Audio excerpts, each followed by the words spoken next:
স্বাগত জানাচ্ছি শ্রদ্ধেয় শিক্ষক মণ্ডলী এবং প্রিয় ইউটিউব ভিউয়ারদের। এনটিআরসি শিক্ষক নিয়োগের স্থগিতাদেশ বাড়ল 31শে মে পর্যন্ত। আমরা জানি যে প্রায় 54,000 শিক্ষক নিয়োগের জন্য তৃতীয় গণবিজ্ঞপ্তি প্রকাশিত হয়েছেন এবং আবেদনও করেছেন। অর্থাৎ এনটিআরসি শিক্ষক নিয়োগের স্থগিতাদেশ বাড়ল 31শে মে পর্যন্ত। আমরা একটু তথ্যটা দেখার চেষ্টা করছি। বলা হচ্ছে যে বেসরকারি শিক্ষক নিয়োগ ও প্রত্যয়ন কর্তৃপক্ষ এনটিআরসি কর্তৃক 54,000 নিবন্ধনধারীকে নিয়োগের বিজ্ঞপ্তি দিয়ে গণবিজ্ঞপ্তি স্থগিতাদেশ মেয়াদ আগামী সোমবার 31শে মে পর্যন্ত বাড়িয়ে আদেশ দিয়েছেন হাইকোর্ট।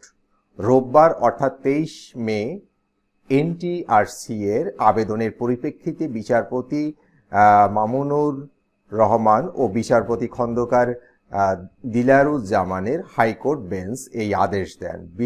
রিটকারীদের পক্ষে সুপ্রিম কোর্টের আইনজীবী অ্যাডভোকেট মোহাম্মদ সিদ্দিকুল্লাহ মিয়া এ তথ্য নিশ্চিত করেন।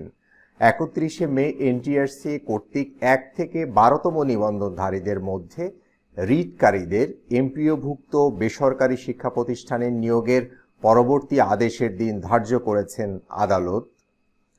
আদালতে এনটিআরসি এর পক্ষে শুনানি করেন attorney general M Amin Uddin এবং রিটের পক্ষে শুনানি করেন অ্যাডভোকেট খুরশিদ আলম খান, অ্যাডভোকেট মোহাম্মদ সিদ্দিকুল্লাহ মিয়া ও ব্যারিস্টার মহিউদ্দিন হানিফ।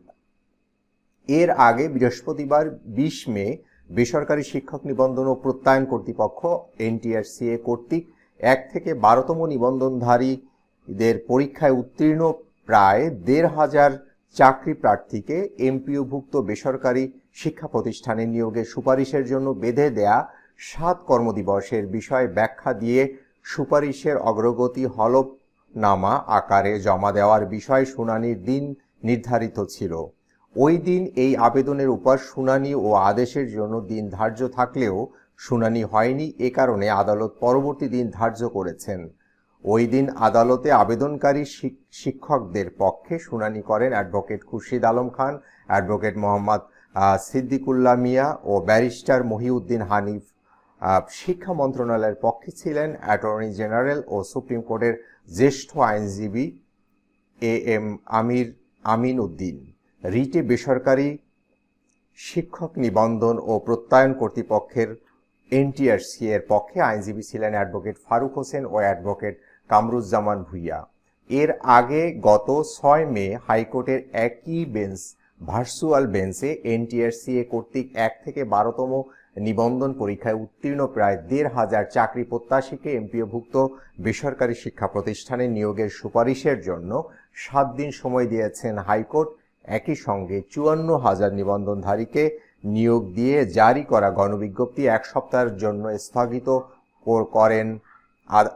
স্থগিত করেও আদেশ দিয়েছিলেন। এর আগে 7 মার্চ বেসরকারি শিক্ষক নিবন্ধন ও প্রত্যয়ন কর্তৃপক্ষ 1 থেকে 12তম নিবন্ধন পরীক্ষায় উত্তীর্ণদের এমপিওভুক্ত বেসরকারি শিক্ষা প্রতিষ্ঠানে নিয়োগের সুপারিশ করতে নির্দেশ দেন হাইকোর্ট।